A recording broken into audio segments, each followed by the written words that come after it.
Subhanallah walhamdulillah wala ilaha illallah Allahu akbar wala haula wala quwwata illa billahil aliyyil azim. Subhanallah walhamdulillah wala ilaha illallah Allahu akbar wala haula wala quwwata illa billahil aliyyil azim. Sallu ala Nabi Muhammad. Alhamdulillahirabbil alamin. Selamat bergabung buat pemirsa iNews yang baru saja bergabung bersama kita semua. Bahasan kita adalah mengenai rezeki ya, dan ayat yang kita baca adalah beberapa ayat dari surah Al-Waqiah. Kenapa surah Al-Waqiah? Karena kita percaya ya, diajarkan oleh guru-guru kita para ulama, katanya surah Al-Waqiah itu mancing rezeki, ngebuka rezeki. Dibaca pagi boleh, baca sore boleh, baca malam boleh, malam Jumat boleh, hari Selasa boleh, tiap hari boleh. Yang nggak boleh apa Bu? Nggak baca. Udah nggak baca protes ya. Masya Allah. Baik, silakan. Yang mau bertanya ibu-ibu angkat tangannya. Nah oke, silakan Ibu. Namanya jangan lupa dan pertanyaannya. Assalamualaikum warahmatullahi wabarakatuh. Waalaikumsalam warahmatullahi wabarakatuh. Izin Pak Ustadz, kami dari Rahayu, dari Citra Suwana Permeng 1, dari Majelis Baitul Mutakin.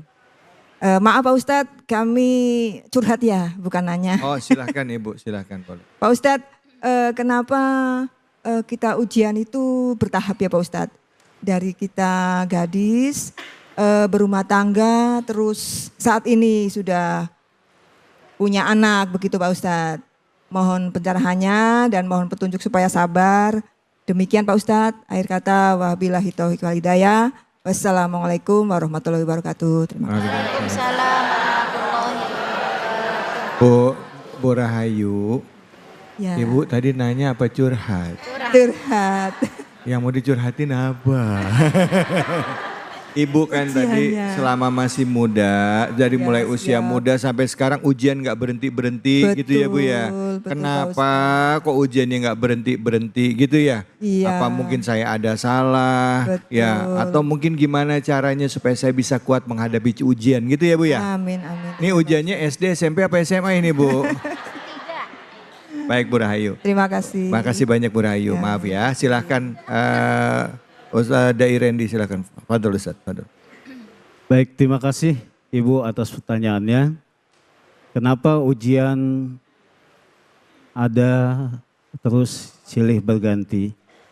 Yang pertama yang harus kita yakini bahwasanya Allah Subhanahu wa Ta'ala memberikan ujian kepada hambanya sesuai dengan kemampuan hambanya. Artinya ketika kita mendapatkan ujian tersebut, berarti kita meyakini bahwa Allah menurunkan ujian itu hanya untukku dan aku insya Allah siap untuk mendapati ujian itu. Ya, la yukallifullahu nafsan illa wus'aha. Ya, yakin itu bahwasanya ketika Allah berikan ujian kepada kita bahwa kita ini mampu karena Allah tidak akan membebani hambanya dari ujian tersebut. Yang pertama itu yang kita harus yakini. Yang kedua, bahwasanya ujian itu selalu pasti ada, mudah-mudahan dalam rangka meningkatkan derajat kita di hadapan Allah Subhanahu wa Ta'ala. Allah. Betul Bu? Betul, betul. Kita lihat anak kita sekolah. Kita lihat ketika dahulu kita menempuh jalur pendidikan, yang namanya ketika kita ingin naik kelas kita, maka kita harus melewati ujian terlebih dahulu, betul? Kalau seandainya kita telah melewati ujian itu, maka luluslah kita, ya. Jangan sampai sekolah kagak, belajar kagak, ujian kagak, pengen lolos, ya. Jadi semua yang akan diangkat derajatnya oleh Allah Subhanahu wa taala manakala dia telah lulus dalam ujian tersebut. Yang kedua. Yang ketiga, Allah Subhanahu wa taala berfirman, ahasiban nas ayyutraku ayyakulu amanna wa hum la yuftanun. Adakah manusia menyangka bahwasanya mereka dibiarkan saja mengatakan saya beriman kepada Allah manakala dia belum yang namanya melewati ujian. Jadi semakin besar keimanan kita, semakin tinggi keimanan kita, maka ujian itu pun semakin berat nantinya, ya. Yang kemudian, yang berikutnya supaya kita ini bisa lolos dalam ujian adalah apa? Inilah tempat kita berjuang. Hidup kita inilah di dunia inilah tempat kita lelah, capek, berjuang kita meraih ridha Allah Subhanahu wa taala. Ketika kita telah meninggal dunia, disitulah waktu kita untuk istirahat. Tidak ada lagi yang namanya berjuang, tidak ada lagi yang namanya capek.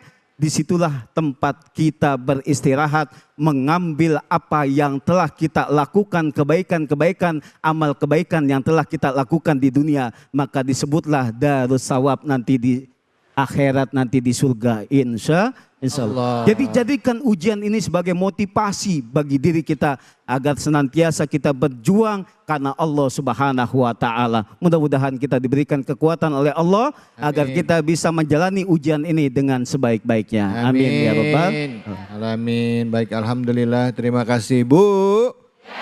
Silakan siapa yang mau tanya angkat tangannya. Iya, silakan Ibu yang ada. Ya, silakan yang di tengah ya, di tengah ya. Silakan Ibu yang di tengah ini. Ya, mana? Ya, ya silakan Ibu. Bismillahirrahmanirrahim. Assalamualaikum warahmatullahi wabarakatuh. Waalaikumsalam warahmatullahi wabarakatuh. Perkenalkan, nama saya Dewi dari Majelis Taklim Al-Muhajirin Bali Indah, Setia Mulia, Terumajaya, Bekasi. Maaf Pak Ustadz, saya berkeinginan untuk umroh atau haji, cuma belum dikabulkan sama Allah. Pertanyaannya, apa mungkin dari makanan atau harta yang terima belum halal atau Allah belum ridhoi Pak Ustadz? Oke. Terima kasih. Baik. Assalamualaikum warahmatullahi wabarakatuh. Waalaikumsalam. Ibu namanya siapa tadi Ibu? Maaf. Ibu Dewi. Ibu Dewi Indonesia juga? Indonesia, alhamdulillah. Sama berarti orang Indonesia juga, sama kita. Silakan Ustaz Azwan. Di sini alamatnya Indonesia semua nih. Silakan Ustaz Azwan mungkin bisa bantu menjawab pertanyaannya. Kenapa kok umroh? Ya udah niat umroh nggak jadi berangkat mulu? Apa karena harta saya nggak halal? Apa niatnya nggak lurus? Kenapa kok gagal? Padahal niatnya udah benar-benar banget. Kenapa belum berangkat? Kalau ada orang belum umroh dan belum haji, sebenarnya masalahnya cuma satu. Apa itu Ustaz? Dia belum ngelunasin uang haji dan umroh. Ya. Bener. Masalahnya cuma itu doang memang. Baik, yang kedua Bunda, haji dan umroh ini kan panggilan, ya. Nah, kalau panggilan ini terserah Allah. Cuman ulama mengajarkan kepada kita agar selalu menghangatkan semangat dalam dada kita, inkubasi supaya tetap kita pengen berangkat ke tanah suci. Dan jangan lupa perbanyak membaca talbiyah dalam kesendirian. Labbaik Allahumma labbaik, labbaik la syarika lak labbaik, innal hamda wan ni'mata lak wal mulka la syarika lak, innal wan ni'mata lak wal mul syarikalah. Perbanyak membaca talbiyah dalam kesendirian itu akan menguatkan keimanan dan ketawakalan kita kepada Allah Subhanahu wa taala dan mudah-mudahan akan menjadi surat undangan buat kita. Dan yang ketiga, boleh jadi Allah belum izinkan kita berangkat ke tanah suci saat itu mungkin keimanan dan ketakwaan kita belum lengkap. Karena ada orang yang berangkat ke tanah suci malah mohon maaf mereka durhaka. Bikin dosa, bermaksiat di sana. Apalagi yang doyan, takutnya di sana gibah, ngegosip. Karena di dalam sebuah hadis bahwa ibadah yang dilakukan di tanah suci itu 100.000 kali lipat. Yang dikhawatirkan adalah engkau durhaka di sana akan dikali 100.000 kali lipat. Boleh jadi Allah belum mengizinkan kita supaya kita lebih matang keimanan dan ketakwaan. Dan yang keempat yang terakhir adalah jangan lupa untuk meyakinkan diri bahwa haji khususnya adalah syariat. Kita gampang ngelihat orang yang udah berangkat atau belum. Lihat aja di rumahnya, ada nggak oleh-oleh atau boneka onta? Iya. Ciri-cirinya. Ya. Iya. Kenapa? Kalau seandainya berangkat ke tanah suci itu identik dengan harta, orang kaya yang paling sering ke sana. Dan kalau memang benar berangkat ke tanah suci karena ketakwaan seseorang, dia rajin sholat malam, rajin baca Quran, rajin puasa sunnah, maka yang akan berangkat mereka-mereka yang rajin puasa sunnah.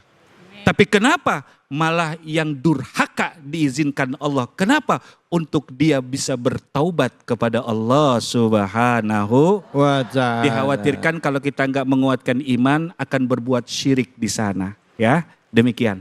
Baik, alhamdulillah. Terima kasih banyak Ustadz. Bu. Jadi kalau memang niat banget pengen berangkat umroh sama haji, yang nomor 1 adalah daftar. Udah daftar belum? Belum. Duitnya dari mana? Doa, insya Allah Allah akan berikan jalan. Nah sebentar lagi udah mulai persiapan berangkat haji nih.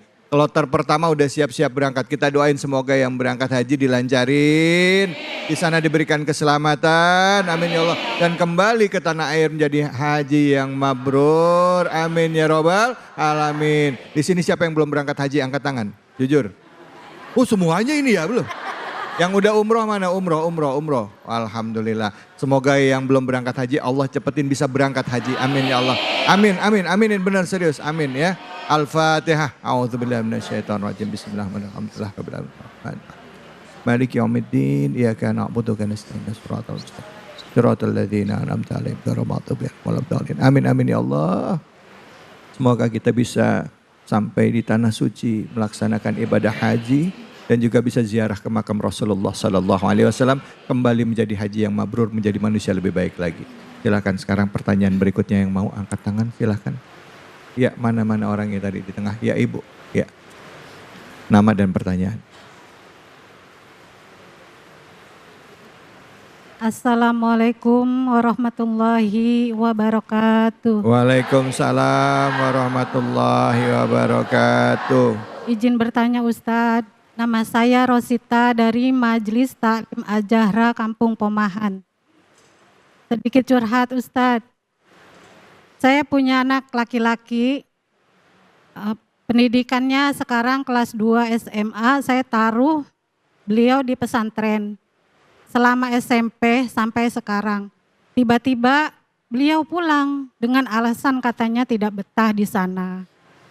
Pertanyaannya bagaimana sikap kami sebagai orang tua dalam menyikapi permasalahan kami? Demikian pertanyaan saya. Wassalamualaikum warahmatullahi wabarakatuh. Waalaikumsalam warahmatullahi wabarakatuh. Ibu namanya Ibu Rosita. Ibu Rosita anaknya di pesantren dari Boleh mic-nya deketin mic-nya. Dari SMP. Dari SMP. Toto mendadak SMA pengen pulang. Kelas berapa? Pulang sana? sendiri Ustadz, kelas 2. Kelas 2? Kelas 2 SMA. SMA. Iya. Pulang sendiri. Iya. Kenapa? Ada ribut, ada berantem, atau ada masalah? Kami tanyakan ke pihak pesantren katanya baik-baik saja, nggak ada apa-apa. Ibu udah ngomong belum sama anak ibu? Sudah, sama anaknya sudah klarifikasi katanya mau sekolah di sini dekat dengan orang tua. Oh itu gimana caranya bisa deket sama orang tua Iya, anak Ustaz. gitu. Oke baik. Ini masalah hampir semua santri Bu, kangen sama anak, kangen sama ibu, kangen sama bapak, kangen bisa di rumah, bisa enak. Nah mungkin guru nih, mungkin Ustadz Azwan sebagai orang tua bisa, sebagai guru, sebagai kiai ya, mungkin bisa menjawab pertanyaan ini, silakan. Bunda, kalau ada santri bunda, anak bunda yang mesantren tapi dia mau pulang itu hal biasa. Di sini tinggal melihat kekuatan orang tua atau si anak. Karena ada orang tua yang lemah akhirnya mengabulkan dan mengaminkan, akhirnya tuh anak keluar. Sayang loh, kelas 2 SMA, 2 aliyah, tinggal setahun lagi. Kalau dipindah sekolah mau berapa juta lagi keluar. Iya, belum lagi pergaulan anak-anaknya yang sedemikian di kampungnya atau dia mungkin kurang terkontrol, itu harus difikirkan. Makanya saran saya, Bunda beserta ayahanda, suami istri ini minta sama Allah doa. Kalau ada orang tua minta bantu doa juga. Kemudian jangan pernah bosan memotivasi anak-anak. Kemudian kasih lihat, tuh nak, lihat tuh Ustadz Randy tuh. Sampai sepinter itu, secerdas itu, dia mengerti agama. Tahu nggak? Dulunya kayak kamu. Terus sebutkan lagi ustadz-ustadz terkenal. Atau mungkin ada di antara mereka yang pernah mesantren, tapi sekarang udah jadi orang. Ya. Motivasi ke sana.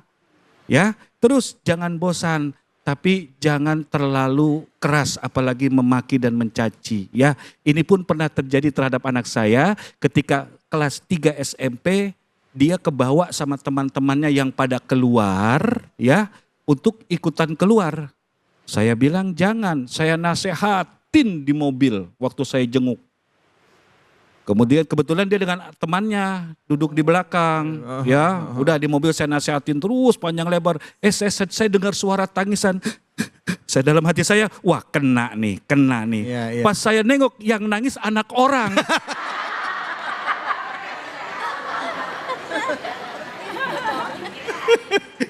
Bukan anak saya. Tapi alhamdulillah anak saya sampai selesai. Jadi Bunda sabar ya. Sabar. Ingat, sabar itu tidak ada batas. Kalau memang benar sabar itu ada batas, maka Rasul yang harus punya batas pertama. Tapi tidak ada batas. Tapi saya senang orang tua yang mesantrenkan anaknya, berarti dia paham dengan apa? Bismillahirrahmanirrahim. Ya ayyuhalladzina amanu qu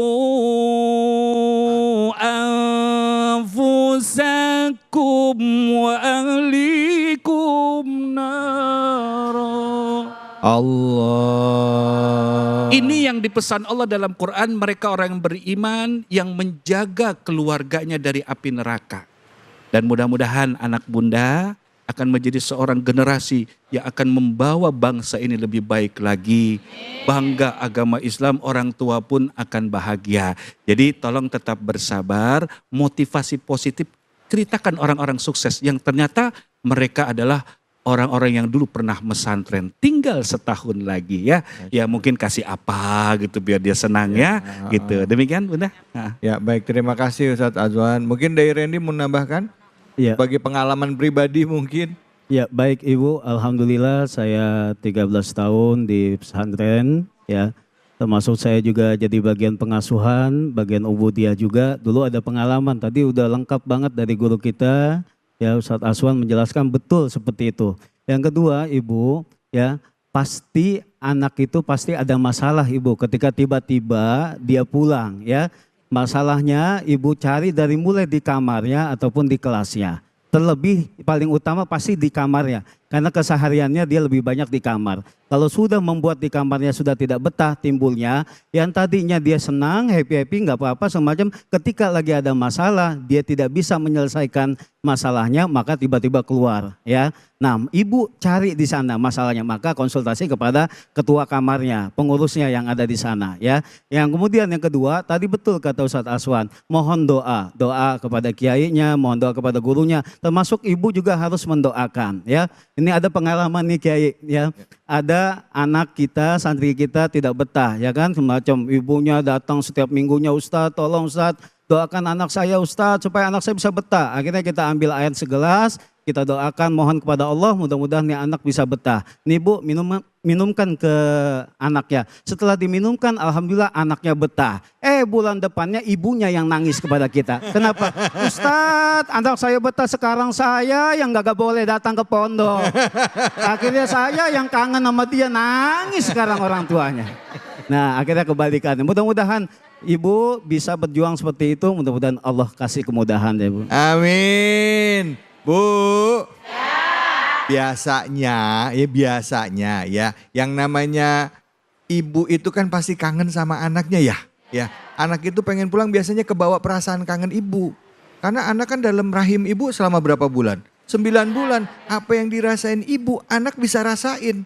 Jadi kalau ibu kerasa kangen, tiap malam nangis, jangan salahin anak kalau kebawa-bawa mulu perasaannya pengen pulang. Betul apa betul? Nah, coba introspeksi dirinya ya. Serahin sama Allah, anak ibu lagi dididik menjadi calon pemimpin masa depan.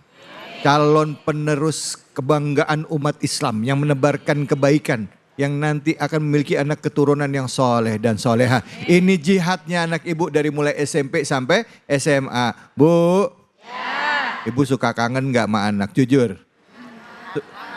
Angkat mini mic-nya. Mic-nya deketin. Pasti Ustadz. Ya, suka namanya nangis orang gak kalau kangen sama anaknya dalam hati? Jujur, deketin mic-nya. Suka nangis gak? Sering. Nah, ternyata ini penyebabnya. Enggak. Maaf ya, coba introspeksi, doa sama Allah. Kuatkan hati ibu bahwa anak ibu sedang berjuang ya. Untuk menjadi apa? Untuk menjadi generasi penerus bangsa. Tapi dicari tahu ada masalah nggak selain itu ya. Oke baik, terima kasih. Kita akan lanjut lagi, jangan kemana-mana. Tetap di sini, di Cahaya Hati Indonesia.